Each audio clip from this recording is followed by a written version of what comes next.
Que ela é uma das primeiras apoiadoras da 104,9, como ela já disse em outras oportunidades, né? Ela sempre apoiou o Rádio Muquira, sempre divulgou aí o instituto dela e etc e tal, viu? E agora, mais do que nunca, a parceria está mais forte, porque ela sempre nos traz pessoas brilhantes aqui para brilhantar o nosso programa, né? E hoje nós estamos recebendo aqui, hoje, gente, a doutora Nelma Araújo, viu? Ela que é aqui da nossa região também. Eu pensei que foi bem distante, mas não, tá pertinho da gente, Macaúbas. Ela atende aqui, ela vai falar pra gente, né, como é o atendimento dela aqui no Labinef, mas é óbvio que o ponto principal hoje aqui, o nosso tema principal é o Setembro Amarelo, né? Vocês já viram a foto bonita da Nelma aí espalhada pelas redes sociais, fazendo esse convite para você estar com a gente hoje ao vivo, tá bom? E se caso tiver alguma dúvida aí, o pessoal pode estar ligando, né? Porque muitas vezes a gente fala com a própria pessoa que está pensando em suicidar.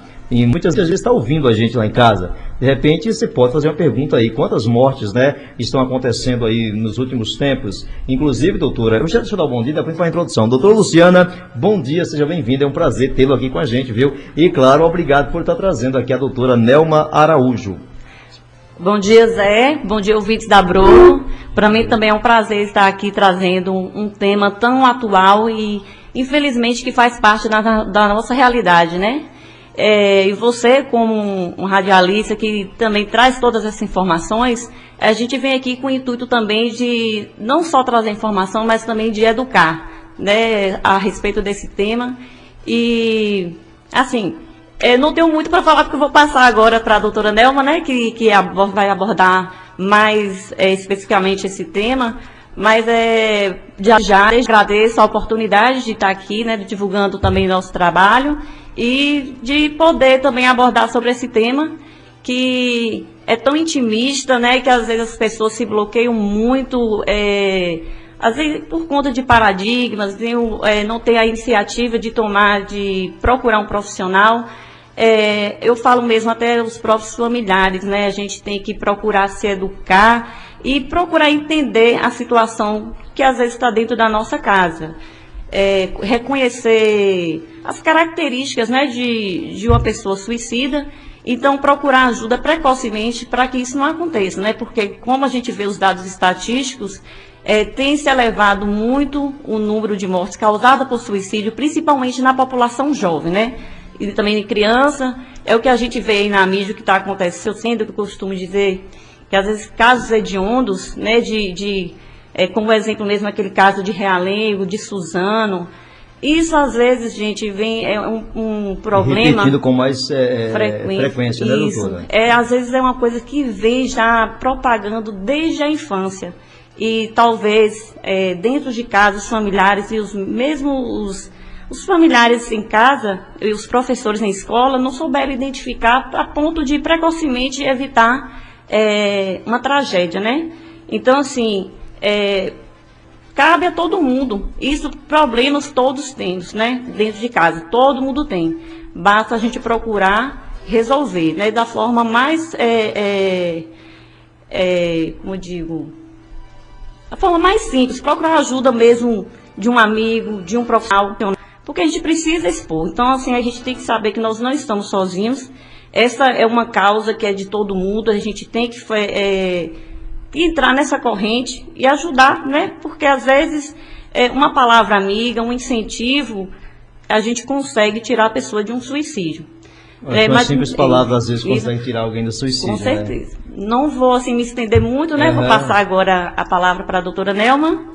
E muito obrigada pela oportunidade. Qualquer coisa ela volta, gente, com a gente aí, viu? E só lembrando que ela está devendo aqui a visita de um doutor, né? Doutor Bruno, mas eu acho que esse ano não passa não. Se Deus quiser, viu? Então eu fiquei feliz na semana passada, a Helena falou, semana passada foi, né, o finalzinho. Ela falou, Zé, segunda-feira teremos entrevista, um bate-papo com a doutora Nelma sobre o Setembro Amarelo. Eu falei, graças a Deus, né, que já estamos terminando o mês de setembro e a nossa rádio não discutiu isso ainda, porque nós, a rádio, doutora, como você conhece bem rádio, você ouve rádio, é um meio de comunicação tão importante, né, que abrange aí a todos os locais. Muitas vezes eu não vai uma palestra, a rádio chega lá. Então tem uma palestra com você, com a Nelma aqui, isso é maravilhoso. Doutora Nelma, seja bem-vinda. Atualmente no mundo, doutora, atualmente nós sabemos aqui, eu estava pesquisando ontem, diz que 800 mil pessoas cometem suicídio a cada ano, né? Mais de 2 mil pessoas decidem parar de viver por dia. E no Brasil, mais de 30 pessoas se matam a cada dia. Eu fiquei abismado com esse dado, viu? Segundo aqui a pesquisa, dados da Organização Mundial da Saúde. Infelizmente, o suicídio, meus amados, estão nos ouvindo nesse momento, tá? Se ligou o rádio agora, nós estamos ao vivo aqui com o programa Ligação, hoje brilhante, viu? Brilhante, que vamos falar de vida. Que a gente está falando de suicídio é para falar de vida, para preservar a vida. O suicídio é uma das formas mais comuns de morrer. Na realidade é pouco falada, por isso hoje estamos aqui com ela, a psicóloga Nelma Araújo, para falar sobre o Setembro Amarelo, viu? Eu não queria terminar o mês de setembro sem falar sobre o Setembro Amarelo, que é o mês da primavera, é o mês da Broto FM, é o mês de tanta coisa boa e é o mês dessa campanha espetacular também. Doutora Nelma, bom dia, seja bem-vinda, é um prazer tê-la conosco e comece a falar pra gente o que é o Setembro Amarelo e por que Setembro Amarelo, Nelma? Bom dia a todos. Em primeiro lugar, eu quero agradecer muito a oportunidade de estar aqui, né, de poder falar com tantas pessoas sobre esse tema que, infelizmente, ainda é um tabu na nossa sociedade. Infelizmente, quando se trata de saúde mental, de cuidar das nossas emoções, dos nossos pensamentos, há um preconceito tanto da gente procurar ajuda, quanto de ajudar o outro também. Então, o Setembro Amarelo é uma campanha que ele existe mundialmente, foi abraçada aqui pelo Brasil a partir de 2015, pelo CVV, e aí tomou um rumo maior, né? Hoje em dia a gente já consegue ver lacinhos amarelos espalhados pelas cidades, campanhas sobre o tema, e aqui como esse momento agora, né? Uma oportunidade de falarmos abertamente sobre isso. A Broto FM tá amarela, tá vendo? Apesar que a Broto FM já tem um símbolo amarelo e hoje já tá de amarelo mais do que nunca, né? Ô doutora, parece que o Cristo Redentor já ficou de amarelo aqui no Brasil? Isso. O Palácio do Planalto já ficou também, né? Isso. Eles colocam nessa época para estar dando esse incentivo, né? E como você disse aí, na cidade do interior também já chega o lacinho amarelo, né? O lacinho amarelo. A doutora, cadê o lacinho amarelo? Ela veio de azul uma vez, de rosa, gente, hoje ela não trouxe. Tá no coração. Então esse lacinho amarelo realmente representa, né, esse símbolo. Isso. E a doutora fala aqui da questão do CVV também, que é uma coisa nova do Brasil, o CVV, e com o CVV que é o Centro de Valorização da Vida, doutora. Isso, exatamente. Como é que a gente faz para entrar em contato com o CVV? Qualquer pessoa tem acesso ao CVV, doutora? Qualquer pessoa, se estiver passando por uma situação difícil, você pode entrar em contato. Tem pessoas lá que são treinadas, capacitadas para oferecer um suporte, uma ajuda. O número é o 188, a ligação é gratuita, tanto de número fixo quanto de celular. E também tem pela internet, né, que é o www.cvv.org.br. E, além desse, né, que é que está disponível para todo mundo, qualquer pessoa pode ter acesso, é importante que a gente busque também os serviços de saúde mental que estão disponíveis nas nossas cidades.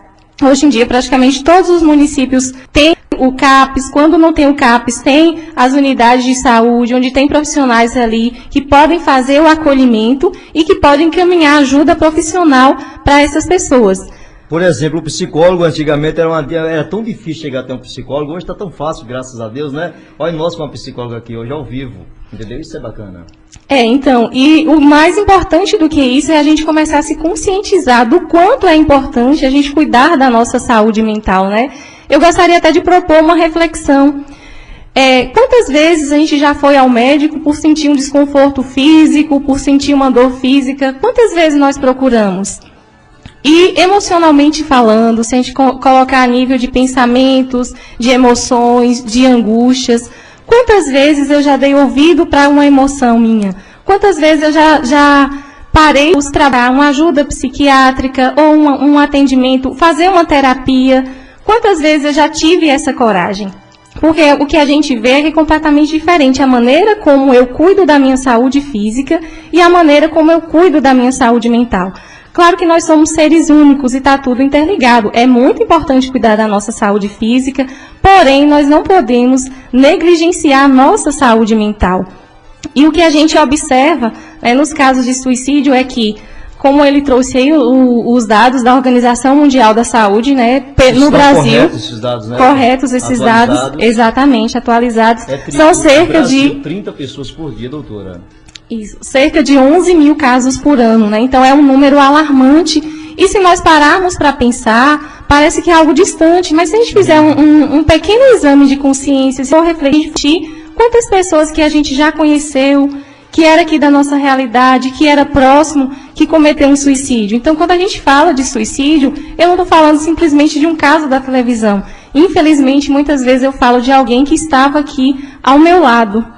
E o que a gente vê é que desses 11 mil casos que acontecem, e quantos não tem sentado dentro da estatística, né? Então, esse é um dado real, mas eu acredito que esse número ainda pode ser maior, porque acaba que alguns casos de suicídio não são notificados. Então, é o que a gente pode fazer para mudar essa realidade, já que a maior parte dos casos poderiam ter sido prevenidos, né? Poderia não ter acontecido o fato em si. E, como eu sou da área da psicologia, a gente acaba atendendo muitas pessoas com pensamentos suicidas. O que a gente observa? Será que essa pessoa realmente queria morrer? Né? Porque às vezes é uma coisa de culpabilização, mas como é que a pessoa foi fazer isso? Mas essa pessoa tinha tudo na vida. Então, assim, são dores subjetivas. Eu não consigo medir a dor do outro. Então, um fator que é importante de proteção é eu conseguir legitimar essa dor do outro. Porque, às vezes, na ânsia de ajudar, eu acabo chegando para o outro e dizendo: mas por que você está sofrendo por isso? Isso é tão pouco, isso é uma besteira. Então, às vezes, a gente tem essa tendência de julgar as dores emocionais do outro. A gente, muitas vezes, não legitima uma dor quando ela é relacionada a um transtorno mental, a algo das emoções. Então, eu não chego para alguém que está ali com a perna quebrada, por exemplo, e digo: você deveria levantar dessa cama, né? É só uma dorzinha que você vai sentir.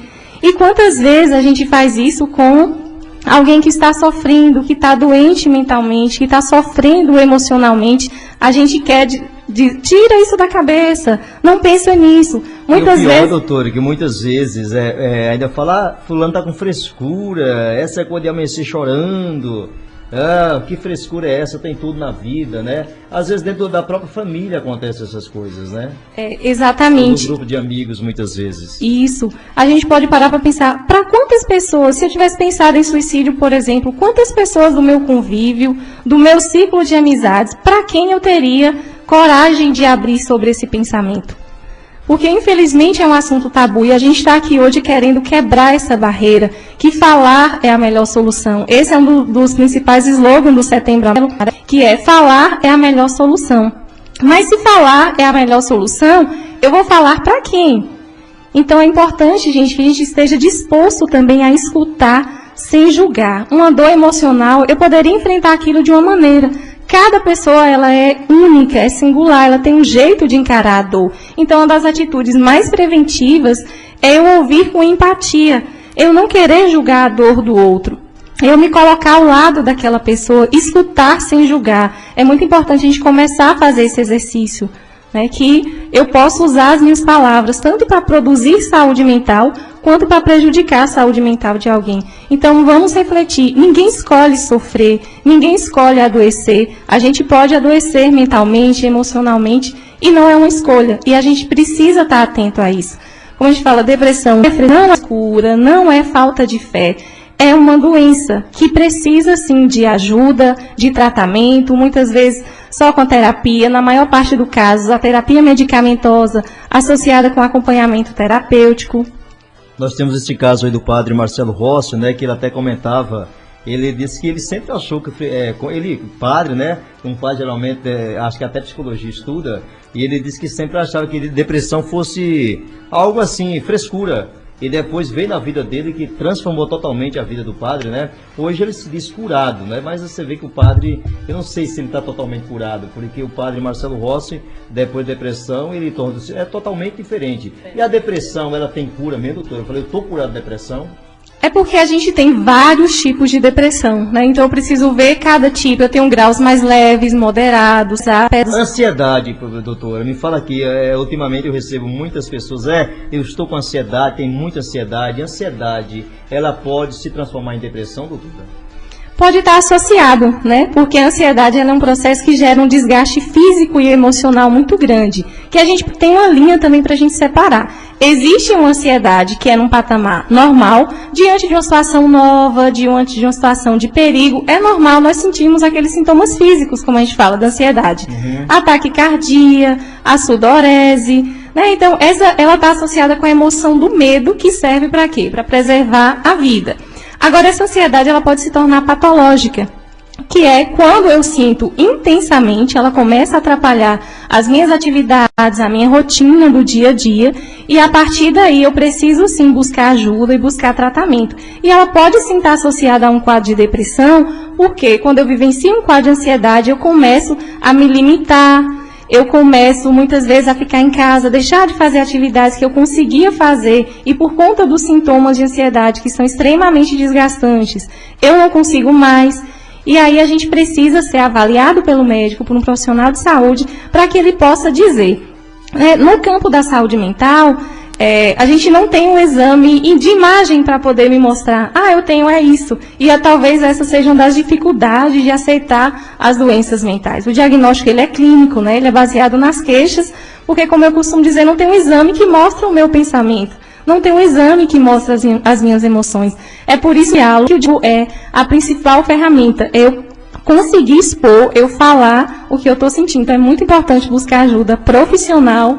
Ótimo, gente, 10 horas e 30 minutos. Olha, quando o assunto tá ficando bom, eu vou ter que entrar para o apoio cultural rapidinho, tá? A gente volta com a doutora aqui rapidinho. Já tem pergunta, o pessoal tá perguntando aqui também ao vivo. Podem colocar as questões, pessoal, que a doutora estará respondendo aqui dentro da medida do possível, tá? Então vai explorar muito ela, que ela tem que viajar. São 10h31. Doutora Luciana, me dê mais meia hora, doutora, porque tem muita coisa pra gente discutir. Esse assunto é muito importante, entendeu? Então, realmente, a gente vai dar esse apoio rapidinho aqui. E a gente volta já, viu, pessoal, com a doutora Nelma Araújo aqui falando sobre depressão, sobre o Setembro Amarelo, falando sobre o CVV, né? É preciso falar, é preciso conversar, como ela falou, tá? Não adianta se calar. Você tem problema, não adianta se calar. Tem que procurar alguém. Vamos. 10h31, a gente volta daqui a pouquinho. Isso, gente, de volta aqui na Bruto, são exatamente 10h39, passou rapidinho, né? 10 horas 39 minutos. Estamos de volta com a doutora Nelma Araújo aqui ao vivo pela 104,9, tá bom?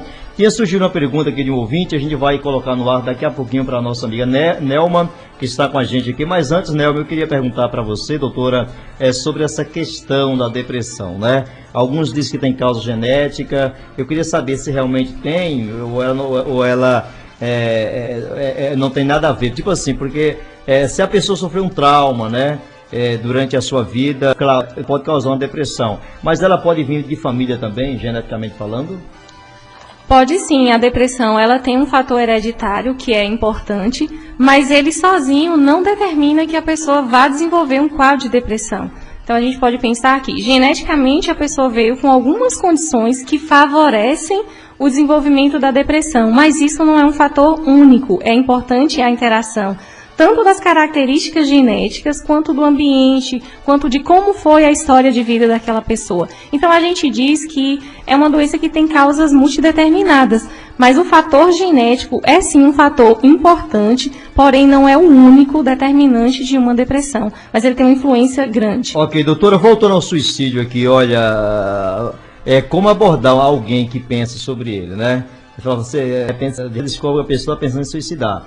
É importante falar abertamente para aquela pessoa, perguntar sem delongas, né? Falar ir direto na pessoa se ela tem intenção de matar. É meio complicado, né? Como é que chega até uma pessoa e você acredita? Por aqui tem já essa tendência. A gente falava aqui fora do ar sobre a questão da automutilação. Aí eu já coloco se a automutilação tem a ver também. Uma pessoa que se automutila, que a gente está vendo muito isso, infelizmente, entre a juventude, né? Apesar a menina brigou com o namorado, vai lá e corta todinha. A mãe queria ir para uma festa, a mãe não aceitou, ela vai lá e começa a se cortar.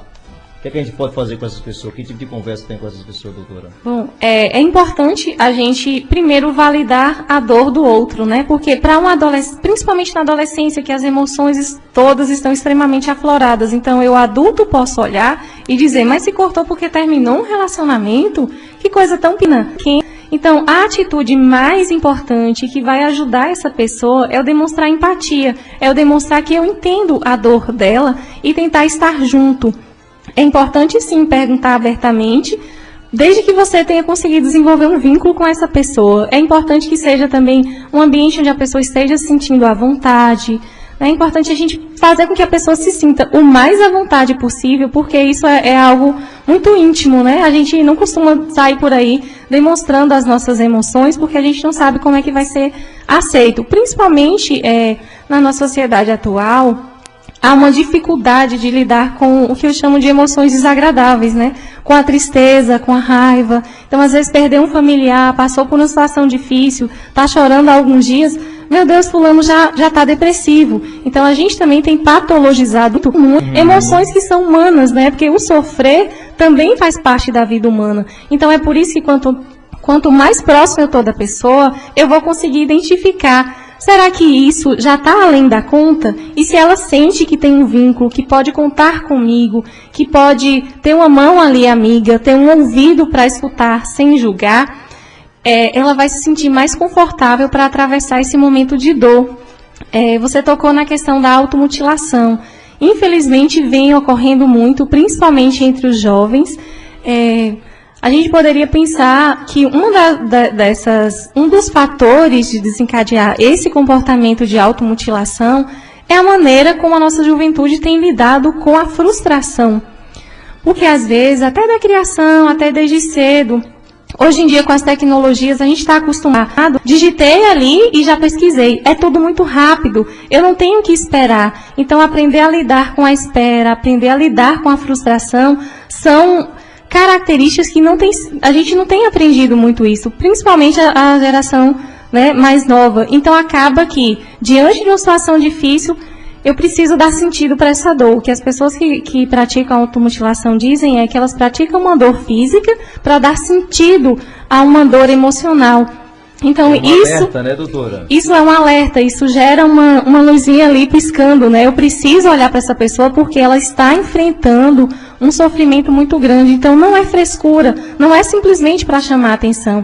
E se for para chamar atenção, não é um chamar atenção no sentido de quero me aparecer, mas no sentido de alguém querer aparecer cortando a si próprio. Isso, no sentido de eu preciso de ajuda. Muitas vezes é um grito de socorro que eu não consegui traduzir em palavras. Porque o que a gente diz, o que é emocionalmente saudável é quando eu consigo expressar minhas emoções, principalmente através da fala, através do diálogo. Então, quando eu não tenho essa possibilidade de acesso, as emoções elas vão aparecer de qualquer jeito. Então, um dos caminhos que as pessoas têm usado é esse, né, de praticar a automutilação. Exatamente. Doutora, me fala uma coisa aqui, tem como diferenciar a depressão de uma tristeza passageira, como você falou? Perder um ente familiar, né? É normal passar vários dias chorando. Isso. Se separou, há uma separação, por exemplo, ali quem ficou mais sentido vai chorar. Mas tem como, a olho nu, por exemplo, sem conversar com um psicólogo. Eu não sou psicólogo, por exemplo. A olho nu, tem como identificar alguém que está ali, já está entrando em depressão ou uma tristeza passageira? Dá para identificar? Dá sim. Um dos principais marcadores é quando essa tristeza, é quando essa situação ruim, ela dura um tempo mais prolongado e quando a pessoa começa a deixar de fazer atividades que ela costumava fazer. Então, ela não consegue mais frequentar o trabalho. Por uma semana, perdeu um ente familiar, ok. Sim, Porém, isso se prolongou e a pessoa continua sem conseguir cuidar de si mesma. Então, um dos fatores que a gente pode observar é o tempo, a intensidade desses sintomas. Como é que eu sei a intensidade desses sintomas? Olhando a olho nu, é um pouquinho difícil. Mas, se eu conseguir me aproximar, conversar com a pessoa, ela sentir que pode confiar em mim, provavelmente ela vai me dizer o quanto que aquela dor está intensa ou não. Mas um dos marcadores é esse. A pessoa começou a deixar de fazer atividades que ela conseguia fazer por um período mais prolongado, ela já não consegue mais cuidar de si mesma. Então, esses sinais, sim. Sinais de que, eu não tenho utilidade, eu não valho nada, se eu sumir ninguém vai sentir a minha falta. Também são frases de alerta. A gente precisa estar muito atento. Porque existe um mito, né, de que, quem fala não faz. E com relação ao suicídio, não é assim. Quem fala pode fazer sim, então a gente precisa ouvir e a gente precisa dar atenção para essas pessoas. Importante isso que a doutora fala aqui, gente, até porque às vezes você pode identificar, doutora, não sei se eu estou correto, um possível suicida, até vamos dar um nome aqui, hoje que usa muito, né? Se está bem, coloca, se não está bem, coloca no celular, no WhatsApp, no status. É que você vê, tem pessoas que colocam ali, né, a vida toda no status o dia todo, né? Eu não acho legal isso, entendeu? É cada um. Mas vem cá, dá para identificar até pelo status da pessoa se não tá muito bem, né, doutora? Um adolescente coloca todo dia lá frases de, vamos dizer assim, de depressão, porque essa pessoa não tá legal. Pessoal, eu vou me matar, essa vida não tem sentido.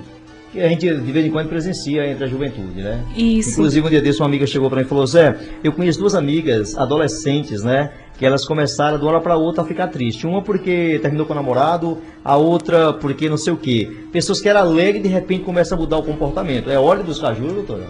Com certeza. Agora, essa está próxima. Essa ajuda aqui, é quem você indica primeiramente? Um psicólogo? O ideal seria, né? Só tem acesso a um profissional, seria o ideal. Porém, eu posso buscar um profissional de saúde. Se eu chego na unidade de saúde, por exemplo, tem um enfermeiro que vai fazer o acolhimento. Pode ser, o enfermeiro pode não dar continuidade ao tratamento, mas ele vai saber te encaminhar, te orientar, vai agendar para avaliação. Né? Exatamente, consegue identificar. Então, o que é importante é a gente buscar ajuda. O processo terapêutico é uma das principais ferramentas para lidar com essas dores emocionais. Então, provavelmente será importante que essa pessoa faça o acompanhamento, sim, com o psicólogo. Mas qualquer um outro profissional de saúde, ele também pode fazer esse acolhimento, essa escuta para poder direcionar. Não simplesmente dizer para a pessoa, vá ali e procure alguém. Mas se você procurou uma unidade de saúde, provavelmente você vai sair dali com papel, com encaminhamento, te orientando onde buscar essa ajuda. Hoje, antigamente falava muito, fulano ficou louco. Fulano tá louco. Hoje a loucura e a depressão, elas estão caminhando lado a lado? Se a gente for pensar no campo dos transtornos mentais, a gente tem uma série de transtornos mentais, né? Nós temos, por exemplo, a esquizofrenia, onde a pessoa tem alterações mais importantes de comportamento. Né? É diferente. Agora, a gente também pode ter outros, como eu te falei anteriormente, né? Graus de depressão, a gente pode ter alguns sintomas de alterações auditivas e visuais num quadro depressivo, por exemplo. Só que aí é importante o profissional, o médico, para que ele possa fazer essa avaliação. Porque como no campo dos transtornos mentais, nós não temos o exame de imagem para dizer, olha, essa área do seu cérebro, é aqui que está com probleminha. A gente não tem um exame que mostra isso. Então, o diagnóstico, por isso que é importante você buscar ajuda profissional e dizer sem medo tudo o que você está sentindo, porque isso é importante para o diagnóstico correto e provavelmente o melhor tratamento, indicar o melhor tratamento para o seu caso. Então, se a gente pensar no campo transtornos mentais, a gente tem uma série de problemas. Mesmo, por exemplo, um transtorno de ansiedade. Dentro do transtorno de ansiedade, eu tenho várias outras classificações. Dentro de uma depressão, eu tenho várias classificações. Dentro de uma esquizofrenia, eu também tenho as comorbidades, né, que pode estar um problema associado ao outro. Enfim, é um campo vasto para a gente explorar, por isso é importante buscar ajuda profissional que vai te indicar o melhor caminho. Por exemplo, doutora, quando eu estou ansioso, eu começo a morder minhas unhas, entendeu? Isso é ansiedade, né, doutora? Isso mesmo. Isso é um comportamento ansioso. Agora, a gente tem a ansiedade, como a gente já falou, no nível normal, que é as atividades do dia a dia. Principalmente hoje, eu digo que hoje a gente vive num mundo muito acelerado. E às vezes eu gosto de fazer metáforas, porque quando se trata de questões mentais, emocionais, a gente fala de coisas muito abstratas. Então é como se hoje a gente vive um mundo que está muito acelerado. E muito. Muito. Se eu quero correr no ritmo desse mundo, de dar conta de responder a todas as mensagens do WhatsApp, sim, de dar conta de tudo o tempo todo, eu me sinto muito acelerado. É como se eu não estivesse conseguindo dar conta. E aí vem aqueles sintomas físicos de ansiedade, taquicardia, né? E às vezes a gente apresenta comportamentos ansiosos. Um deles pode ser roer a unha, balançar a perna. Tem uma série deles. No cabelo? Isso. Cada pessoa, exatamente, porque assim, nós seres humanos somos muito únicos, né? Cada história é singular. Então, mesmo tem o mesmo diagnóstico que alguém tem um diagnóstico parecido com o outro, é o mesmo transtorno que a pessoa tem. A manifestação física disso pode ser diferente em um e de um para o outro, entendeu? Então a gente precisa avaliar o caso a caso, a singularidade. Olha aí, gente, 10h51 aqui, olha, é interessante isso, né, que a doutora está nos trazendo também, que além desses sintomas conhecidos, né, doutora, no dia a dia, como cada um é único, né, cada pessoa é única, ela pode apresentar de forma diferente em cada pessoa. Agora, doutora, não é qualquer pessoa que pode ajudar alguém que quer cometer suicídio, né? Não é todo mundo que está preparado para conversar ou tentar resolver alguém que queira cometer suicídio, né? Eu acho que tem que ter a pessoa tem que ter uma preparação psicológica, meio que não tem conhecimento de psicologia. Isso, eu acho que essa ajuda mais específica, mais especializada, é importante que seja um profissional de saúde. Mas o que a gente vem abordar... amigo pode conversar. Isso, o que a gente vem abordar e alertar que todo mundo tem um papel importante. Todo mundo sabe ouvir, nem sempre a gente usa essa nossa habilidade. Mas às vezes a gente até erra muito porque a gente se apressa em dizer, tira esse pensamento da cabeça, não fica desse jeito. Espera o que a pessoa tem para falar. Isso, então uma postura importante, uma atitude preventiva e que qualquer ser humano pode fazer é, deixa eu ouvir o outro. Tá, eu não sei o que fazer, eu não sei o que dizer. Diga a ele apenas que você compreende o que ele está passando e que você vai junto com ele procurar ajuda. Vá junto na unidade de saúde. Qualquer pessoa pode fazer isso qualquer pessoa pode fazer. Né? Então, por isso que eu trago essa reflexão. De que maneira o meu comportamento influencia na saúde mental, tanto na minha saúde quanto das pessoas que estão ao meu redor? Porque, às vezes, com uma mudança simples, eu parar para escutar o outro, como eu comecei a falar da ansiedade, a gente vive muito apressado. A gente não para ouvir as pessoas que estão ao nosso redor. Então, vamos ouvir. Doutor, antigamente, olha, eu lembro quando eu era criança, na casa do meu pai, aí tinha um vizinho senhor, ele amava contar histórias. E ele chegava, a gente ficava até 10 horas da noite ouvindo. Hoje as pessoas têm dificuldade de ouvir, doutora. As pessoas hoje têm mais facilidade para falar e do que ouvir. E talvez isso pode estar deixando essa lacuna grande. É igual você falou aqui. Quando alguém chama para... mas deixa esse lado, ou para com esse pensamento. Nem ouve o problema da pessoa primeiro, já quer dar uma opinião, né? E a pessoa acaba não se abrindo a necessidade que ela tem realmente de falar com alguém. A família muitas vezes não tem a paciência de ouvir. E outra questão da depressão, que a gente vai voltar no Setembro Amarelo ainda, viu, gente? A doutora vai falar um pouquinho aqui do surgimento, viu, daqui a pouco. Porque tem várias histórias, ela vai contar uma do Setembro Amarelo. Mas outra coisa, doutora, por que na depressão, geralmente, as pessoas depressivas, se eu tiver errado, você pode falar, você está errado. Okay. Geralmente se revoltam contra alguém da família.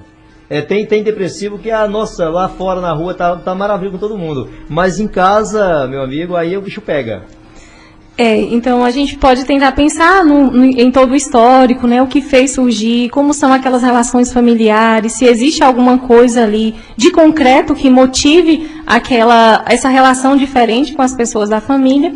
E tem também aquela outra questão, que talvez é em casa que a pessoa sente que ela pode tirar aquela máscara, que ela pode ser quem realmente ela é, que ela pode deixar vir aquele sofrimento, aquela angústia que ela está sentindo. Então tem um pouco disso, porque às vezes também, eu já quero abordar uma outra questão, a gente imagina que uma pessoa depressiva, que uma pessoa que pode cometer o suicídio, é apenas alguém que está ali em casa, isolado, não quer mais fazer nada. Claro, essa pessoa precisa de ajuda urgente. Mas nem sempre. Às vezes as pessoas, exatamente por não ter esse cuidado, por ter medo, vergonha de cuidar da sua saúde mental, elas acabam usando toda a sua energia, mas fazem as suas atividades, às vezes está até sorrindo na nossa frente, mas ali por dentro elas estão carregando uma dor imensa. E como é que a gente faz para descobrir? Né? Às vezes fala, o psicólogo, eu tenho medo, se ela olhar para mim vai imaginar o que eu estou pensando. E infelizmente não é assim, a gente não tem uma dica e tal. Então o que a gente precisa fazer com isso? Para identificar alguém que está do meu lado passando por um sofrimento? Eu preciso fazer com que essa pessoa perceba que eu estou disposto a escutá-la sem julgar. Por isso, de novo, a campanha. Falar é a melhor solução, mas escutar é a melhor atitude. O importante do psicólogo é que ele ouve e fala, né? Ele escuta realmente, talvez seja isso que as pessoas necessitam muito de alguém para ouvir. Deixa-me falar, alguém pergunta assim aqui, olha, como é que a pessoa pode, em poucas palavras, doutora, como é que você poderia falar, se a pessoa sabe se está com depressão ou com ansiedade, né? Porque a ansiedade, de repente, vai no médico, passa um remédio, cura. A depressão vai ser uma coisa mais longa, tem que ir no psicólogo e tal. Como é que dá para diferenciar? a depressão da ansiedade, doutora? Dá para diferenciar sim, mas é importante que a gente possa fazer uma avaliação mais completa, né? Que ela possa pelo menos buscar um profissional de saúde para fazer essa diferenciação. Para eu fazer essa autoavaliação, identificar, não, isso é ansiedade ou isso é depressão, é um pouco mais complicado. Como eu falei, tem esses sintomas físicos de taquicardia, de sudorese, de sensação de aperto no peito. Já chama atenção. Isso está muito relacionado com o quadro de ansiedade. Mas pode ser que dentro disso, que está gerando isso, pode ser uma questão depressiva também, né, de depressão. E outra coisa que a gente tem banalizado muito o diagnóstico, né, porque depressão, ansiedade também é um problema sério. Toda depressão, porque nós estamos no século XXI, diz que é o século da doença do século da depressão, né, doutora? Isso. Mas que banalizou demais realmente a questão da depressão também. Banalizou, qualquer tristeza, eu já digo, eu estou depressiva. E depressão é uma doença... Hoje eu estou numa deprê. Exatamente, né, então a gente acabou banalizando o termo. Não tem problema quanto a isso, mas é importante eu tomar um certo cuidado, porque assim, uma depressão mesmo, há uma alteração físico-química, há uma deficiência de produção de certas substâncias no meu cérebro, então sozinho a pessoa não consegue sair desse quadro. Do mesmo jeito a ansiedade também, ela tem um nível que precisa sim de medicamentos, precisa de terapia para que a pessoa consiga sair desse quadro. Então o que eu oriento mesmo é busque uma ajuda profissional para que a pessoa possa fazer um diagnóstico correto e também um tratamento correto. Ok, doutora, a nossa hora está dando aqui, gente, que a doutora tem que ir. Puxa, mas como passa rápido. Olha, a pessoa pergunta o seguinte, Zé, pergunte para a psicóloga, quando a pessoa começa a sair umas manchas pretas no corpo, é normal? Por que essas manchas pretas saem no corpo, Zé? Eu não sei se vai... Aí porque eu passo raiva saindo mancha preta, isso tem a ver. E ela pergunta também, ela fala que tem uma amiga que precisa de ajuda. Ela disse que chama para ir no médico e a pessoa não quer ir. O que é que ela tem que fazer com essa amiga? A mesma pessoa fez a pergunta. Primeiro, sobre as manchas, eu oriento, a principal atitude é buscar um médico para fazer exame, porque a gente sabe na psicologia que tem doenças que são psicossomáticas. O que é isso? São doenças relacionadas a emoções, que eu não expressei essas emoções e elas vão se manifestar no meu corpo. Mas, para dizer que é relacionada à emoção, ou alguma questão que seja a nível mental e não simplesmente do corpo, eu preciso fazer uma série de exames para descartar. Então, primeiro eu preciso descartar qualquer possibilidade física. Então, um profissional, um clínico, depois que o clínico avaliar e não identificou nenhuma causa para isso, aí provavelmente vai orientar para procurar a ajuda terapêutica, né? E sobre a pessoa que precisa de ajuda, mas não quer ir ao médico. É importante ir conversando aos poucos com essa pessoa, porque o porquê que a pessoa não quer ir ao médico? Porque provavelmente tem medo de ser julgado, tem medo de ser apontado na rua, olha, fulano passa com um psiquiatra, fulano tá doido, foi no psicólogo. Então a gente começar a explicar para essa pessoa e também tentar ir junto com a própria pessoa, porque às vezes a gente fala, vá lá, procure a consulta, mas a gente não vai junto, né? Então, tente ir junto com essa pessoa. Amigo é aquele que vai junto, né? Exatamente. Não é o que manda aí. Exatamente. Olha, gente. Tente ir junto com essa pessoa. Se ela não consegue procurar um serviço diretamente de saúde mental, busque pelo menos a unidade de saúde. Uma estratégia que muitas vezes a gente tem vamos avaliar uma questão física, e ali você já conversou com o profissional, ou médico, ou enfermeira, antes que vai atender esse caso, para que ela possa tentar dar um direcionamento, fazer uma acolhida diferente, para que essa pessoa possa se sentir à vontade de falar sobre aquilo que ela está enfrentando. Então, a atitude a melhor forma de tentar convencer alguém é com conhecimento, porque muitas vezes a pessoa não quer ir por esse medo que eu falei, e tem que se oferecer para ir junto com a pessoa. Ok, gente, olha, são 11 horas em ponto aqui na Rádio Broto FM, né? Eu acho que a gente ficaria mais tempo com a doutora aqui, mas sem compromisso, doutora Luciana.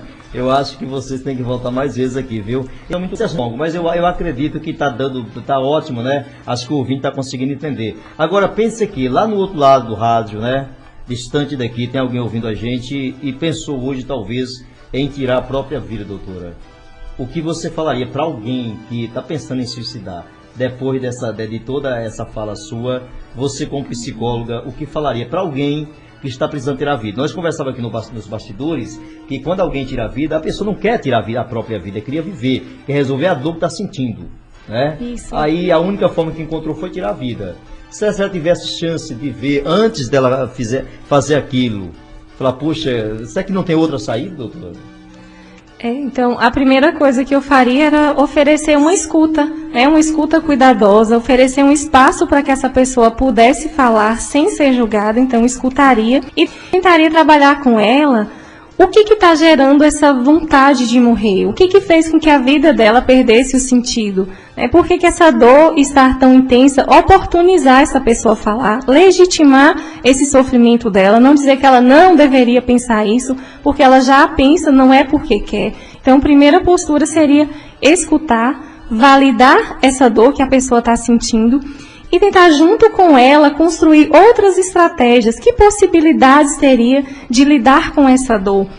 Porque o que a gente observa é que nos casos de suicídio, as pessoas, elas não necessariamente elas querem morrer. Não é isso. Elas querem matar uma angústia, elas querem matar um problema que está tão desgastante que elas já não conseguem mais caminhar.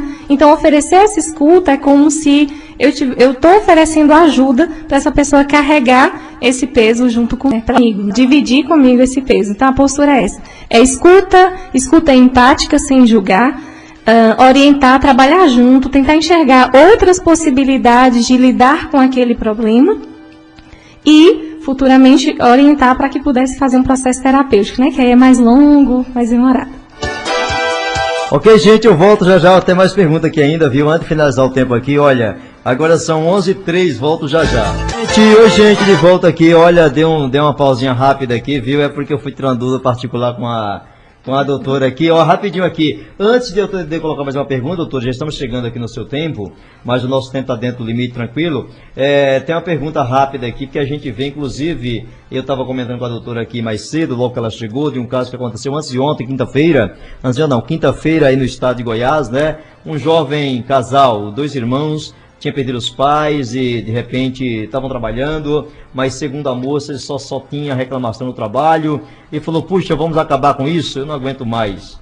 Vamos sair de carro, vamos dar um rolê, que a gente vai pôr fim de tudo isso. Saíram num carro, cadetezinho, e bater de frente, né? Que ficou um bolinho do cadete em frente a um caminhão, né? Então, são coisas bem programadas, às vezes, tá? Aí eu queria, doutora, para a gente voltar rapidamente aqui, a saúde emocional. A gente vê que a saúde mental hoje não anda muito bem, né? Não é à toa que tem tanta depressão. E qual é o comportamento das crianças, adolescentes e atenção na escola? Como é que a escola tem muito a ajudar também? Porque o professor está no dia a dia, o professor conhece. Eu sou professor, já trabalhei 12 anos, eu conheço, você conhece cada aluno ali, até no comportamento na sala de aula, você sabe como que é a vida dele em casa, com os pais, etc e tal. Então, como é que a gente podia trabalhar esse sentido? Que a gente vê, inclusive, essas histórias, essa do Brasil, né, doutora, que aconteceu em Suzano, a última, né, que causou uma grande repercussão. E a mídia, como a gente conversou com a doutora Luciana aqui, a mídia, infelizmente, ela mostra minuciosamente, né, como foi tudo, etc e tal, mas o lado principal, que é a prevenção, às vezes não mostra, viu? A mídia, eu acho que a mídia erra muito nesse sentido, né? Principalmente os programas sensacionalistas, né? Que eles gostam de mostrar, aconteceu assim, com a arma tal, etc e tal, né? Aquela história da machadinha, meu, horror, aqueles vídeos, né? E aí hoje, nem é só a mídia televisiva, mas a internet, de uma forma geral, também acaba compartilhando todas essas formas e ensinando, doutora, como que se faz, infelizmente. O que é que você pode falar pra gente, para finalizar? Primeiro que o suicídio, né, ele é um tema bem delicado, então é importante quebrar o tabu, falar sobre ele, mas é muito importante também pensar de que maneira que essas informações são passadas. Porque quando eu explico quais os meios que uma pessoa utilizou para cometer o suicídio, eu não estou ajudando. Então é importante eu pensar em estratégias de prevenção, eu acho que tem pessoas a falar sobre esse tema, mas essa divulgação em massa de o passo a passo do que foi feito, isso não contribui, pelo contrário, isso acaba prejudicando.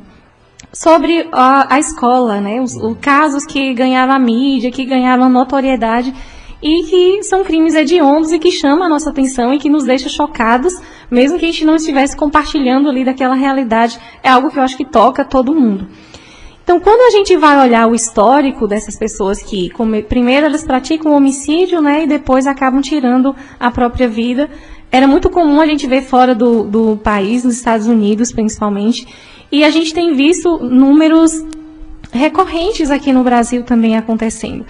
Então, o que a gente vê? O que está por trás dessas histórias? Muitas dessas pessoas, se não todos os casos, mas a maioria, que cometeram esse suicídio foi como forma de vingança. Esses homicídios, depois o suicídio, foi como forma de vingança. É como quando eles passaram muito tempo ali subjugados, sofrendo bullying, que é outro comportamento que a gente precisa estar atento, né? Porque aquela pessoa que é a vítima de bullying, geralmente ela tem uma característica que se destaca. Então, é importante trabalhar com essa pessoa para ela aprender a lidar com essa característica pela qual ela sofre o bullying. Os educadores têm um papel importantíssimo, porque é na escola que eles passam boa parte do seu tempo. Então, a escola é um local privilegiado de prevenção.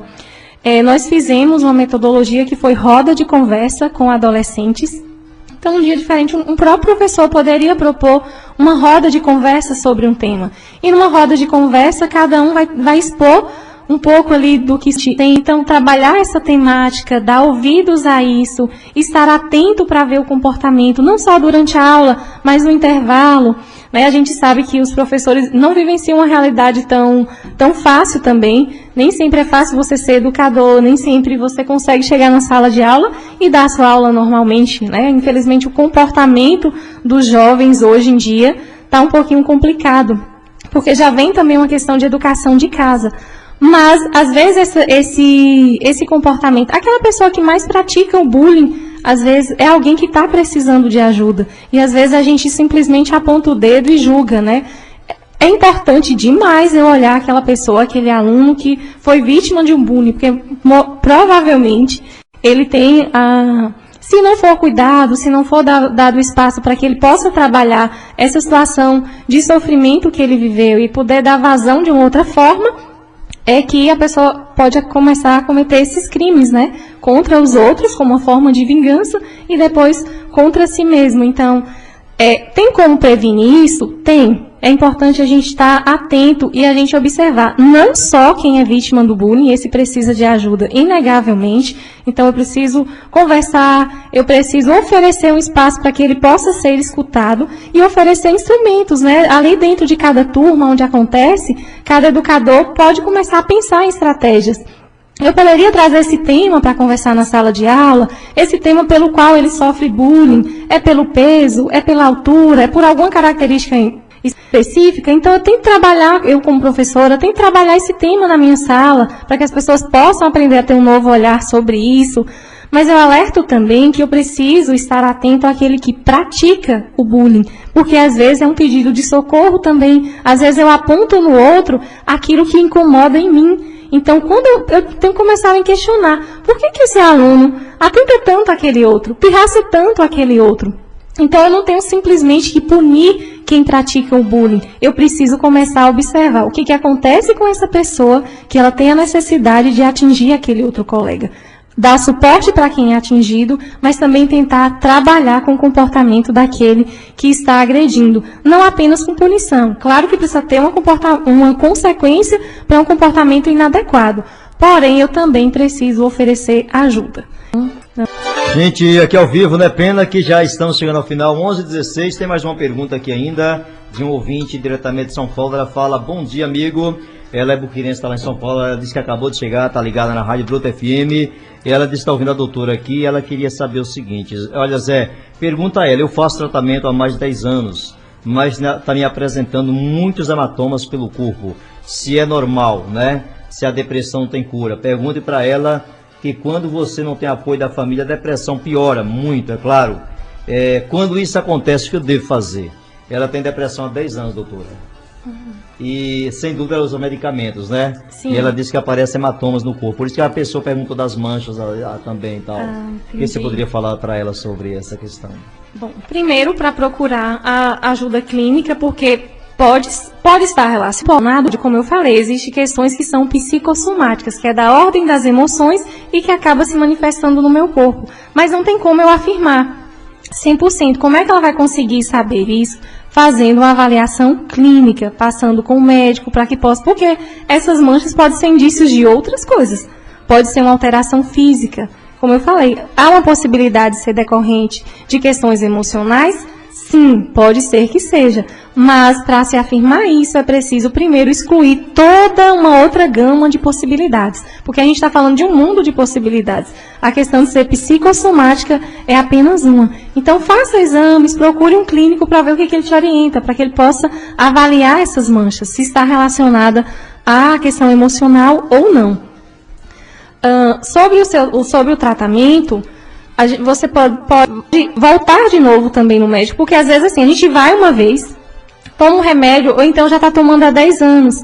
Tem a questão do corpo se acostumar com determinadas doses, né? A gente da psicologia não medica, mas a gente orienta. Busque a ajuda do médico, do profissional, do psiquiatra que te acompanha, para que possa ser avaliada a medicação. Será que a dose está correta? Será que existem outros remédios que podem ajudar? Outra coisa, o que a gente vê que tem mais sucesso, que tem um retorno melhor quando se trata de questões mentais, principalmente a depressão? Quando você associa a terapia medicamentosa com a terapia mesmo, né, com o acompanhamento psicológico.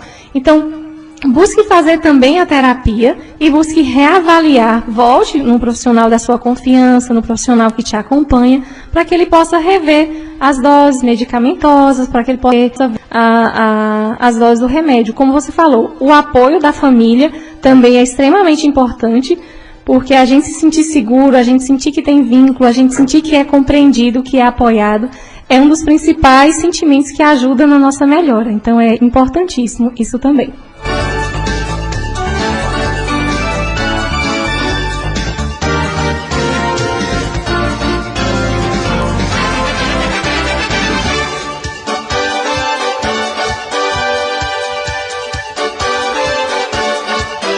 Oi, gente, de volta aqui ao vivo, são 11 horas e 20 minutos aqui. Olha, ela agradece, doutora, viu? Ela disse que já mudou a medicação algumas vezes, viu? Mas ela agradece aí a tua resposta. Gente, olha, já são 11h20, né? Já estamos aqui há um bom tempo com a doutora. E, claro, esse assunto é amplo, viu, doutora Luciana? Muito obrigado por ter aqui a doutora psicóloga Nelma Araújo, né? E, assim, a Bruta FM só tem a agradecer. Eu tenho certeza que os ouvintes também em casa estão super agradecidos pela presença dela aqui, né? O surto psicótico, ele está associado à depressão? Perguntaram aqui pra gente, para finalizar aqui. Pergunta boa, né? Exatamente. Bom, é preciso que você possa também ser avaliado por um profissional de saúde, mas existem situações, né, que pode desencadear. O que seria esse surto psicótico? Provavelmente a pessoa desorganizou as suas ideias, começa a ter alucinações auditivas, visuais.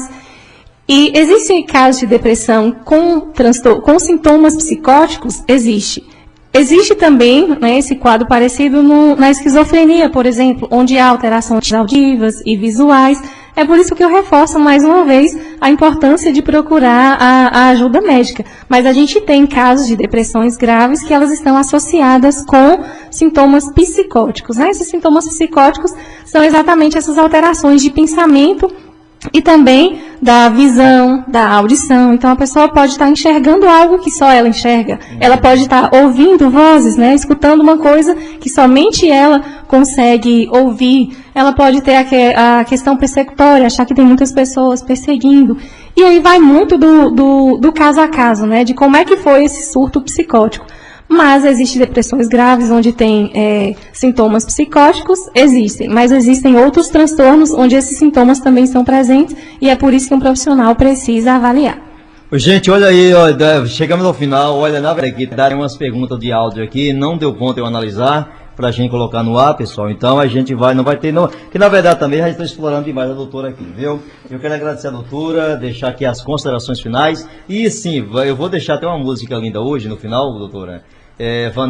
Vanusa, manhã de setembro, até porque nós estamos no mês de setembro, né? É o mês da primavera, começou agora dia 22, né? 21, dia da árvore, 22, primavera, e a primavera é vida, né? Que a gente vê a cada ano, renova tudo, a primavera é vida, e é disso que a doutora veio falar. Ela veio falar do Setembro Amarelo, que traz vida, é prevenção, né? A favor da vida, e assim, só para finalizar, conta-nos a história do Setembro Amarelo, porque tem várias versões, né? Tem a do Camaro, tem a de não sei o quê. Conta uma história e aí a senhora já entra, você já entra com as considerações finais, tá bom? Eu estou super agradecido, né, pela sua presença, pelas suas explicações. Para mim também é um grande aprendizado, né? Eu sei que eu vou sair daqui melhor do que eu estava e mais preparado para ajudar alguém que possa vir caso precisar. Então, sobre o Setembro Amarelo, a gente tem algumas histórias de origem, né, do surgimento do Setembro Amarelo. Tem uma delas que associa a cor amarelo com ouro, então, porque a vida vale ouro, porque a vida é muito importante. Mas tem uma que eu gosto muito, que é a gente pensar na palavra amarelo. Às vezes a gente fala o tempo todo amarelo, amarelo. E se nós dividirmos a palavra amarelo? A primeira parte do amarelo é amar. E o final, elo. Então, essa é uma das histórias que eu gosto mais de falar, porque vem exatamente a gente dividir a palavra amarelo e pensar que amar é formar elos, é formar uma rede de proteção. Então, o Setembro Amarelo vem exatamente para isso, para a gente pensar na importância, né? Como é que nós podemos desenvolver atitudes, ações, comportamentos, palavras que propiciam, que proporcionam criar elos, criar esse vínculo de proteção, essa rede de proteção entre nós, né? Nós temos aí tão comum hoje as redes sociais. Ele até tocou num ponto que muitas vezes a gente expressa o nosso sofrimento nas redes sociais.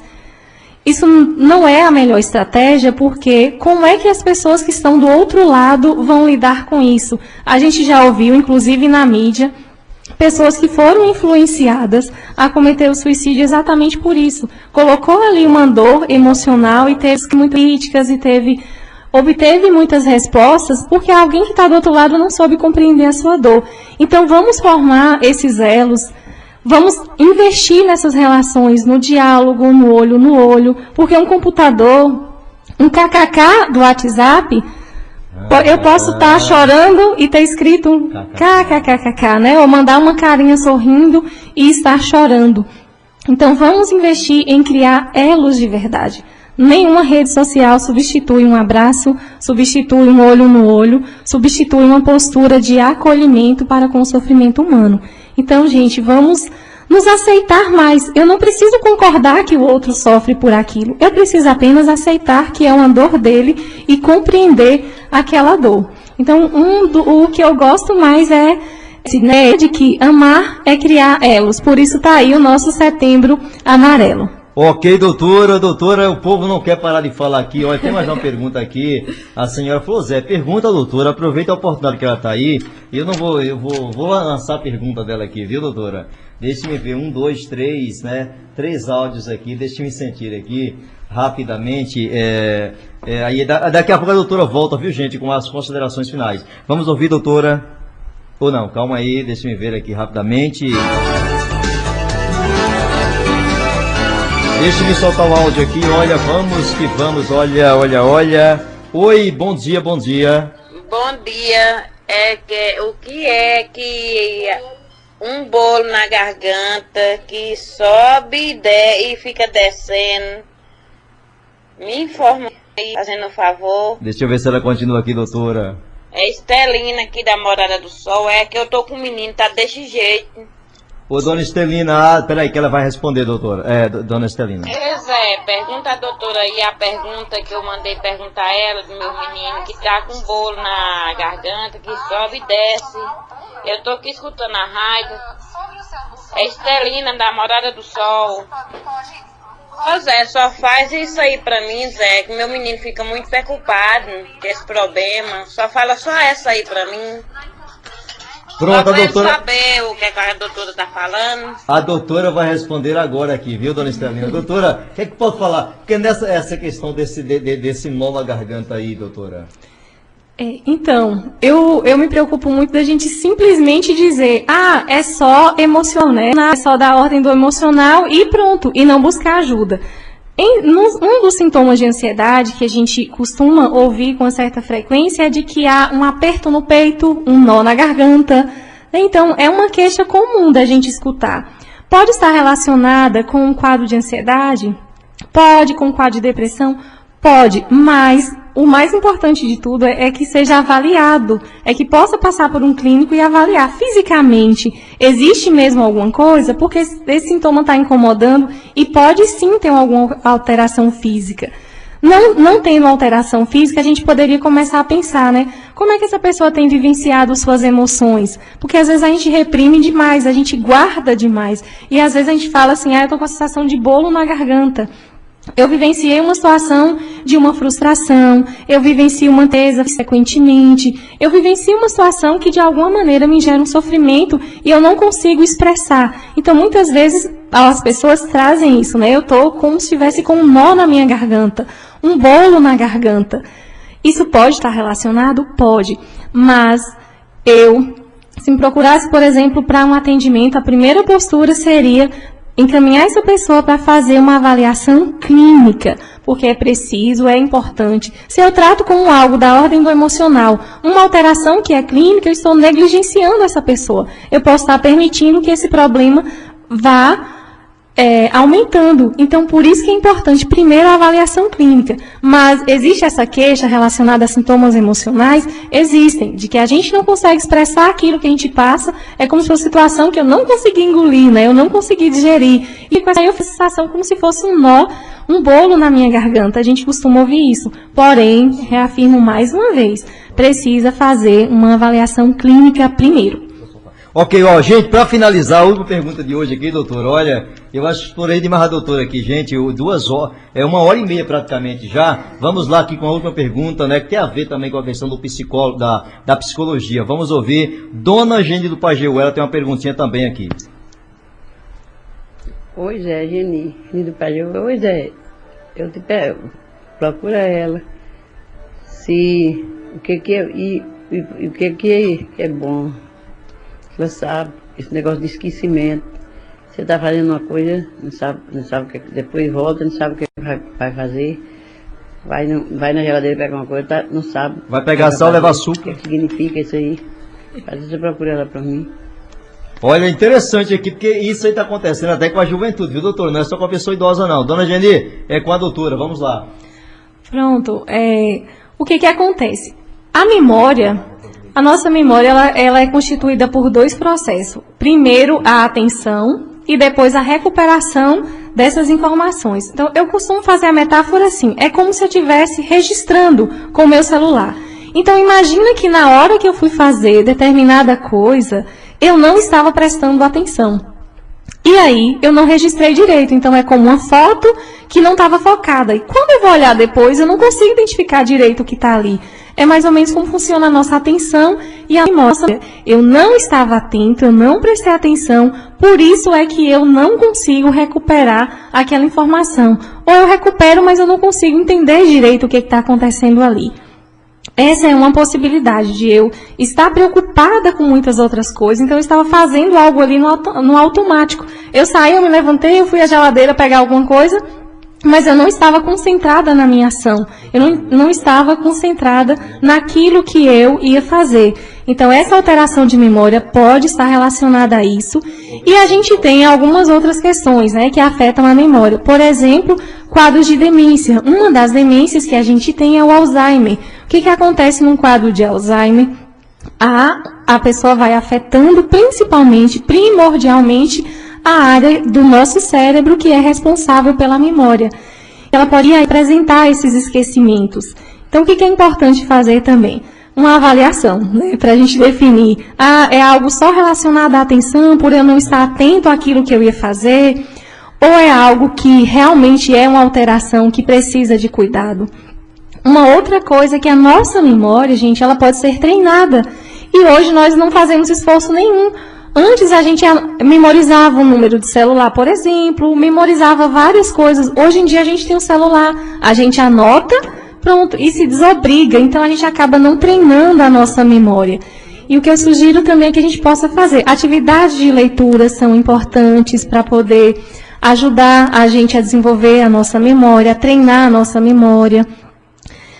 Caça-palavras, palavras cruzadas. Então, a gente tem uma série de atividadezinhas que a gente pode inserir no dia a dia e que ajuda, tem um reflexo direto na nossa memória. e também começar a estar mais atento, né? Tem até uma dica de um neurologista que ele diz que se eu anoto o que eu vou fazer, provavelmente eu vou precisar menos da minha agenda. Por quê? Eu usei 2 caminhos para a memória. Eu escrevi aquilo e eu li sobre o que eu ia fazer. Então, hoje em dia, essas queixas de memória, principalmente na população mais jovem, é porque eu não estou focada em uma coisa só. Eu estou fazendo o quê? Eu estou com muitas coisas ao mesmo tempo. Então, é como se eu estivesse tirando uma foto andando, eu não foquei em nada. Então, depois eu não consigo resgatar da memória. Mas aí é a minha memória que está com problema? Não, foi a minha atenção, foi na hora de registrar a informação.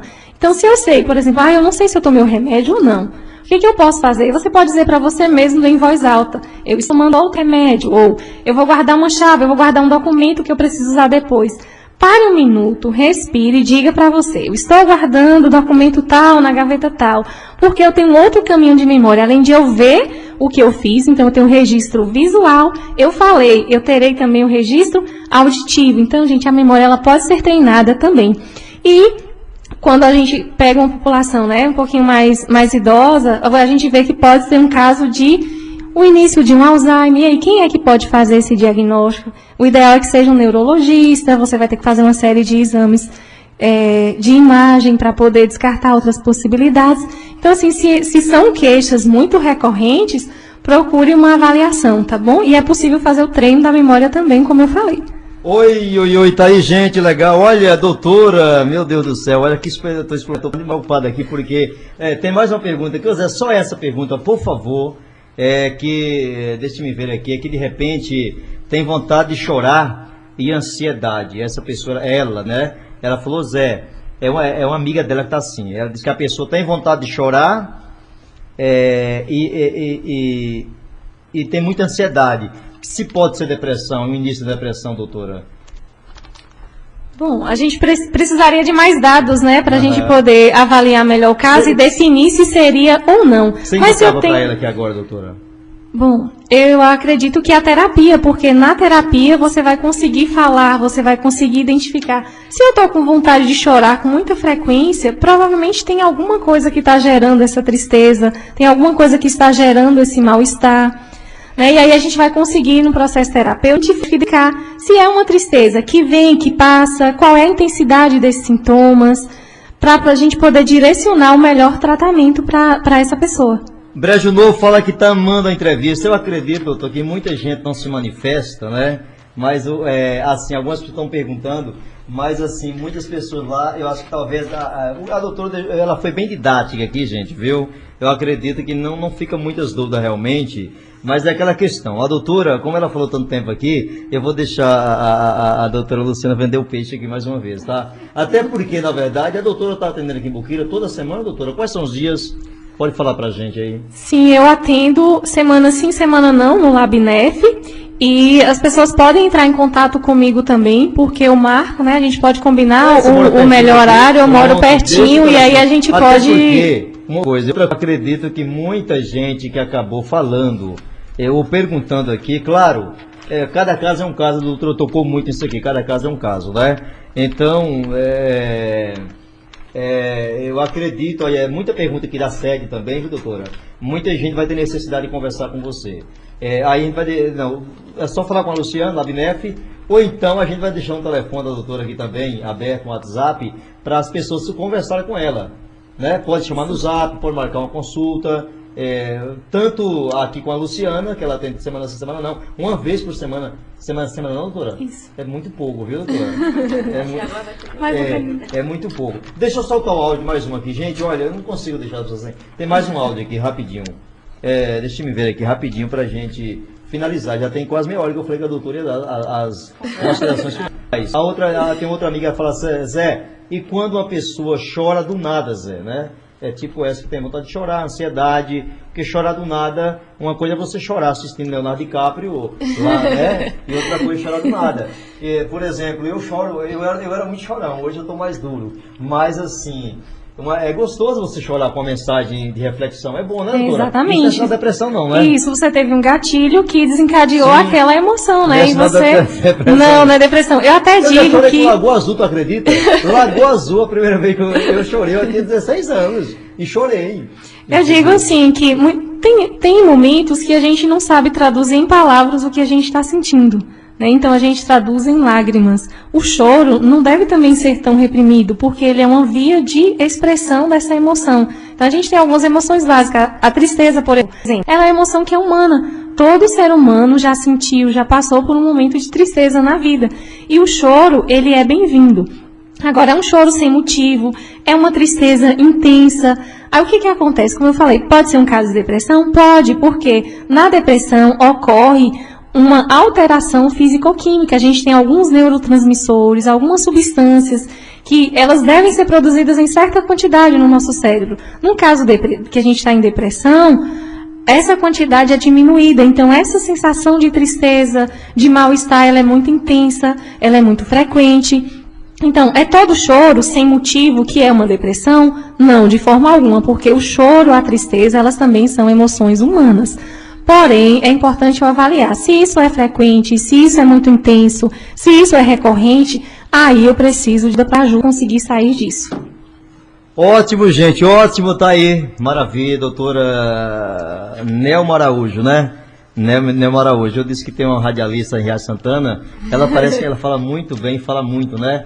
Ela hoje foi uma aula excelente aqui pra gente, uma palestra bacana, que não é todo dia, porque aqui você está abrangindo, doutora, milhares de pessoas, entendeu? Só tenho a agradecer a doutora Luciana, a Rádio Bruta FM agradece a doutora Luciana, a doutora Nelma. Deixe as suas considerações finais, deixe também aí o seu telefone do Abnef, rapidinho, né? Porque tornar a perguntar aqui, mas é sobre a questão do nó na garganta, né? Esse nó na garganta tá dando o que falar. Até tem uma outra ouvinte aqui, ela falou que ela passou, o esposo dela passou em uma...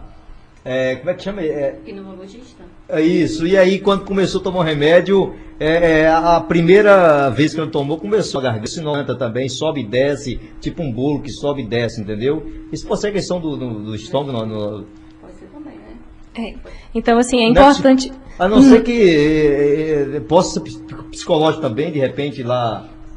Mas assim, pra gente dizer que é psicológico, é a última hipótese, gente. A primeira é a avaliação clínica. Então é muito importante, a gente não pode negligenciar. Porque em certos casos, de algumas questões emocionais, eu sinto um nó na garganta, e aí não, eu senti esse nó, é isso? Não. É muito importante a avaliação clínica, e ela vem em primeiro lugar. A primeira alternativa, a primeira opção é você fazer esse exame clínico, esse exame físico.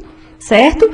Se não detectou nada, se não tem nada, provavelmente o próprio médico que vai te atender vai te orientar. Olha, antes de você fazer a terapia, busque um psicólogo. Então, o primeiro passo é um médico clínico. Não negligencie a saúde física, porque é extremamente importante.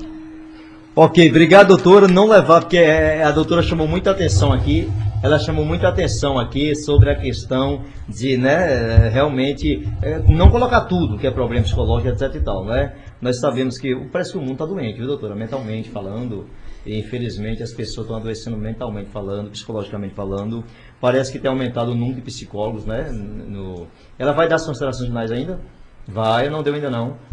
Depois a Luciana vai vender o peixe aqui, gente, viu? Eu acho que a doutora Luciana, por isso que ela está demorando tanto em trazer um especialista aqui, que a gente explora demais, né? Mas e quando o papo é bom, doutora, não tem como não explorar, entendeu? E é importante. Eu acho que valeu a pena, foi bem válida a tua vinda aqui, demorou, mas valeu a pena, viu? Então, depois das considerações finais da doutora Nelma Araújo, né? A gente fez com a doutora Luciana. Você tá acostumando a falar com a gente, a doutora Luciana no início não gostava muito de falar. Ela falou no início, vai falar no final também. Doutora Nelma, muito obrigado, viu?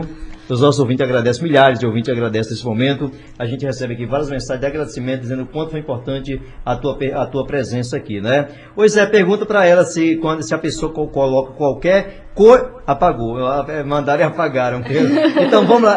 Pois pergunta a doutora, eu tenho 14 anos atrás, meu menino mais velho fez aí 2 anos, ele fazia 2 aninhos, né? Na época fiquei muito abalada, passei, como que é?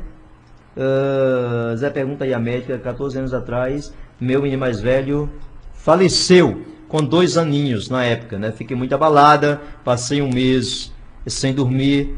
Hoje sinto-me muito nervosa, estressada. Esse caso pode ser desencadeado algum efeito emocional em mim?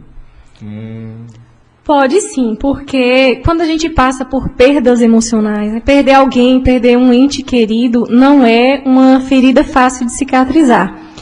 Então, às vezes a gente aprendeu naquele momento a lidar com isso, mas pode ser que depois essa dor volte, né, com mais intensidade. Então, a gente diz que as coisas que são da ordem do emocional, elas não acompanham o mesmo tempo cronológico. Então, às vezes, já tem alguns anos que aconteceu uma determinada situação, mas aquilo se atualiza todos os dias. Eu lembro daquilo como um filme, né, como uma imagem que se repete e repete mentalmente. Então, quando tem essa repetição muito grande, quando causa um sofrimento, quando causa um mal-estar, eu preciso buscar uma ajuda, eu preciso buscar uma terapia, né? O que a gente faz na terapia? Não dá para a gente apagar cenas traumáticas, não dá para a gente apagar os capítulos ruins da nossa história, mas a gente tem uma ferramenta que a gente diz que é ressignificar. Eu posso aprender a enxergar essa história de uma maneira diferente. Eu posso construir ferramentas, no sentido abstrato, né, falando, para aprender a lidar com a minha dor. Como é que eu vou lidar com aquela dor? Quais são as ferramentas que eu posso utilizar? E quando algo fica se repetindo, é porque está gritando dentro de nós. Então, como eu falei, às vezes passou um tempo, eu acho que aquilo tá beleza. Mas aquele volta e meia é uma cena que se repete, é um pensamento que volta, é uma tristeza que vem junto com aquela cena.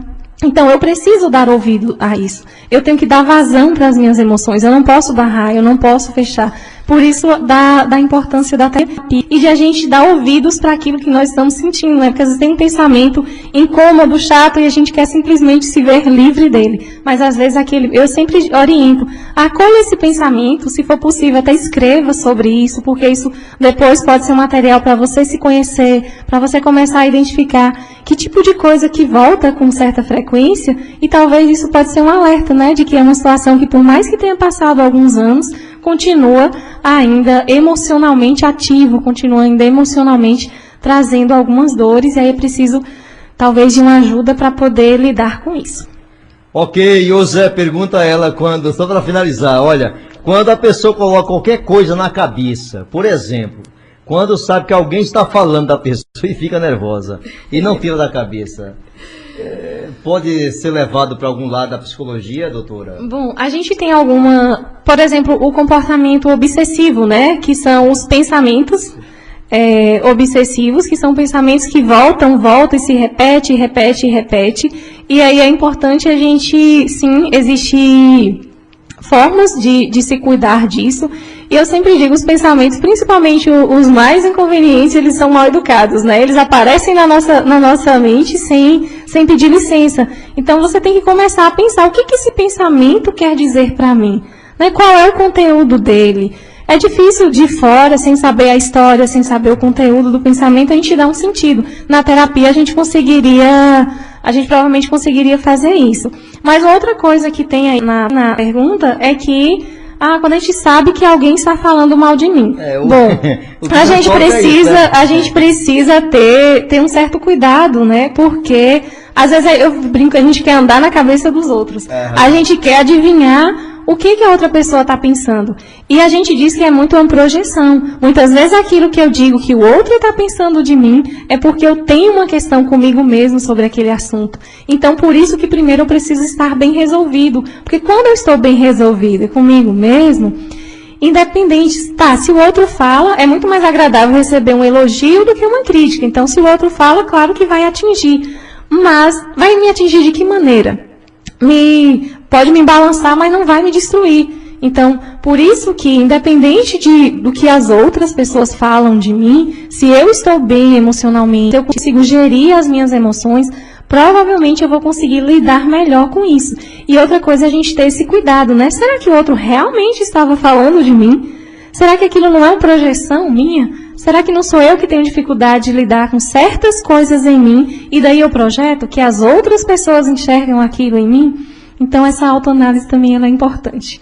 Ótimo, gente, chegando ao final aqui, olha, peguei o celular meu agora aqui, doutora, ela tem umas 6 perguntas aqui, ó, não é mais uma palestra, viu, eu quero agradecer a doutora Luciana, a doutora Nelma, não é mais uma entrevista, é uma palestra, viu? 2 horas aqui de fala, de esclarecimento, e peço desculpas ao pessoal que mandou no meu telefone, não deu nem para ver, até porque eu nem estava pegando o celular, mas não ia dar tempo também, que é muitas perguntas. Numa próxima oportunidade, e a doutora vai deixar o telefone, vai dar as considerações finais, ela disse que pode chamar no zap depois que ela vai ter com o maior carinho. Isso mesmo. Então eu agradeço muito a oportunidade de falar sobre esse tema tão importante, tão delicado. Espero que as pessoas tenham conseguido, né, pelo menos repensar um pouquinho em como tem cuidado da sua saúde mental e, principalmente, como o meu comportamento, as minhas atitudes, as minhas palavras têm contribuído ou prejudicado para a saúde mental daqueles que estão ao meu redor.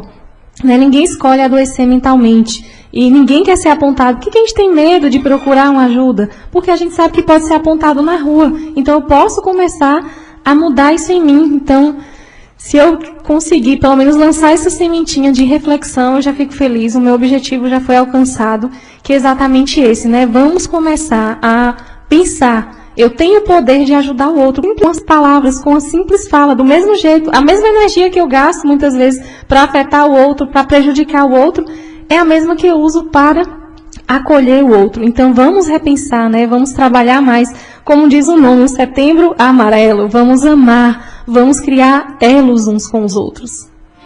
Maravilha, gente. Olha que bacana, que legal, né? Olha, quando a doutora fala aqui da questão, justamente quando alguém fala, fulano está indo psicólogo, fulano está louco, já taxa as pessoas, né? Está ficando louco, está precisando de psicólogo, entendeu? Infelizmente, as pessoas se motivar faz desmotivar, entendeu? Exatamente. E a gente procurar essa ajuda, a gente fazer terapia, eu não necessariamente preciso estar doente para fazer terapia, porque a terapia é um processo de autoconhecimento, é um processo que vai me permitir me olhar de um jeito diferente, é um processo que vai me permitir construir provavelmente estratégias, ferramentas para eu lidar com as minhas dificuldades. Então a gente precisa começar a pelo menos refletir sobre esse comportamento, né? Procurar um psiquiatra, procurar cuidar da minha saúde mental, procurar fazer uma terapia, não é um sinal de fraqueza, é um sinal de força, de que eu escutei as minhas emoções, de que eu dei ouvido também para a minha saúde mental e que eu estou me amando, eu estou me cuidando. Então, é um presente que você pode se dar, cuidar da sua saúde mental. Ok, doutora Nelma Araújo, obrigado e até a próxima oportunidade, se Deus quiser, né? Deixar o contato dela aqui depois, pode deixar ao vivo? Pode deixar ao vivo pro pessoal, doutora? Pode sim. Aí pode estar procurando você, ela tipo assim, você atende em Buqueira com a Luciana, mas se tiver necessidade também atende pode ligar diretamente para você. Isso, pode. Evento, né? Isso, exatamente, né? Pode combinar comigo e aí a gente agenda, a gente marca. Pode mandar mensagem sim. Esse número é o WhatsApp e aí pode entrar em contato comigo. Eu não estou encontrando no WhatsApp aqui, doutora, pelo amor de Deus, viu? Obrigado, doutora Nelma, e até a próxima oportunidade. Isso. Pronto, eu que agradeço muito, Zé Roberto, a oportunidade, né? E estou muito feliz. Obrigada. Nós também, doutora Luciana, né? Depois de 2 horas de conversa com a doutora Nelma aqui, gente, olha, era meia hora de início, mas é isso, é muito pouco. Meia hora é só para fazer a introdução, realmente é um assunto muito complexo e que merece atenção e tenho certeza que foi muito válido para toda a nossa comunidade buquerense. Doutora Luciana, obrigado, viu? E desculpe por ter explorado tanto vocês. Eu é que agradeço, Zé, também pela oportunidade, né, de estar explorando um tema tão atual e tão perto da gente, né? Para você ver como é que foi como você mesmo falou, isso aqui foi um bate-papo. Quantas pessoas aqui participaram, eu fico feliz de saber que as pessoas estão ouvindo e que, na verdade, com esse bate-papo aqui, a gente despertou, né, a curiosidade, não só a curiosidade, a necessidade que essas pessoas têm de estar procurando ajuda, né, porque tem algum problema dentro de casa, no trabalho. Então, assim, como a doutora Nelma já colocou aqui, a importância do ouvir, de ouvir e não desprezar o sentimento e o sofrimento do outro. Às vezes, uma palavra amiga, a gente consegue livrar de muitas coisas ruins. Então, assim, fico muito, muito feliz com a participação dos ouvintes. percebi que as pessoas interagiram bastante, participaram do tema. Infelizmente, o tempo é curto, né? A doutora tem compromisso. Zé está me falando aqui que tem várias mensagens no celular dele, inclusive aqui no meu também, Zé, muitas mensagens. Seria bom se pudesse tirar do todo mundo, mas é impossível. Inclusive, eu quero agradecer a doutora Nelma por ter tirado um pouco do seu tempo para poder abordar a respeito do Setembro Amarelo, e desde já fica feita bem aqui o convite e uma outra oportunidade de abordarmos outros temas, né? Porque é um campo, a psicologia é um campo muito extenso, muito vasto, e você vê que de um assunto a gente vai puxando outro, e então, assim, fica aqui, doutora, o convite, né? Zé também de ceder o espaço para a gente poder... Claro, é um prazer fazer isso. Para estar abordando. Até aqui também rolou um bate-papo nos bastidores, muito bom. Eu também aqui hoje, como ouvinte, eu estou renovada, reciclada. E, assim, várias coisas que você abordou aqui, a gente leva para a nossa vida. Eu sei que hoje eu também estou saindo daqui com outra imagem, com outro conhecimento do comportamento humano. Então é importante a gente dar ouvido a essas coisas, porque, como você falou, não é só a doença do corpo físico. A mente e o corpo, eles têm que estar em equilíbrio para que a gente possa viver bem. E eu faço um apelo. Para alguém que tenha uma situação difícil em casa, vamos procurar ajuda, vamos tomar iniciativa de ajudar essa pessoa, de ouvir, de não taxar a pessoa, de não rotular, porque a gente não pode minimizar o sentimento de ninguém. Só a pessoa mesmo sabe o que é que se passa dentro, não é isso? Dentro de si. Então, esse bate-papo aqui realmente foi muito prazeroso, e nós não poderíamos deixar o nosso Setembro Amarelo passar em branco, né? Não, doutora, não. Agradeço também o espaço que você cedeu aqui pra gente, agradeço a todos os ouvintes, a doutora, e um forte abraço. Obrigado, doutora Luciana. Tá aí, gente. Olha, para você encontrar a doutora Nelma Araújo, é só falar com o Labnef, tá?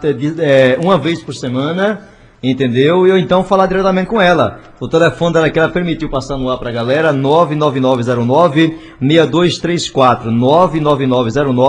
99909-6234, tá? Você pode estar chamando a doutora Nelma, também marcando aí uma consulta, né, um bate-papo com ela, viu? Ela vai explicar direitinho como é que faz para falar com a Nelma pessoalmente, viu? 9909-6234.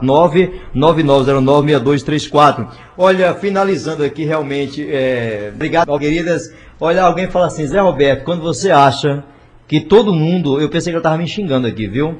Ela falou bem assim, essa ouvinte. Zé, quando você acha que todo mundo está falando de você, que todo mundo é falso com você, o que isso pode ser? A gente não quer nem sair de casa. Então, pessoas que estão passando por essas situações, gente, olha, é só falar com a psicóloga Nelma Araújo, aqui com a doutora Luciana. Marque, liga para a doutora Luciana e marque, né? Divulga ela aqui, divulga, Luciana? Divulgamos. Divulga assim aqui na rádio, né? Isso. Mas aí todo mundo já tem o telefone do Labnef, é só falar, mais olha, fácil. Tá fácil, viu? E se você quiser falar diretamente com ela, marcar uma consulta especial com ela também, porque eu sei que é cheio, no Labnef é cheio, mas também tem espaço para mais um, claro. Com certeza. É só ligar, 9909-6234, falar com a Nelma e com a doutora Luciana. Todo mundo já conhece o telefone, não vou passar aqui não, viu? O pessoal já conhece. Já Daqui a pouco por osmose já entrou na cabeça. Justamente. Gente, obrigado, doutora Luciana, doutora Nelma, e até a próxima oportunidade. Gente, eu vou trazer um apoio cultural, porque eu encerro o programa meio-dia, tá bom? Rapidinho, mas eu quero deixar para vocês que estiveram com a gente aqui, as duas doutoras,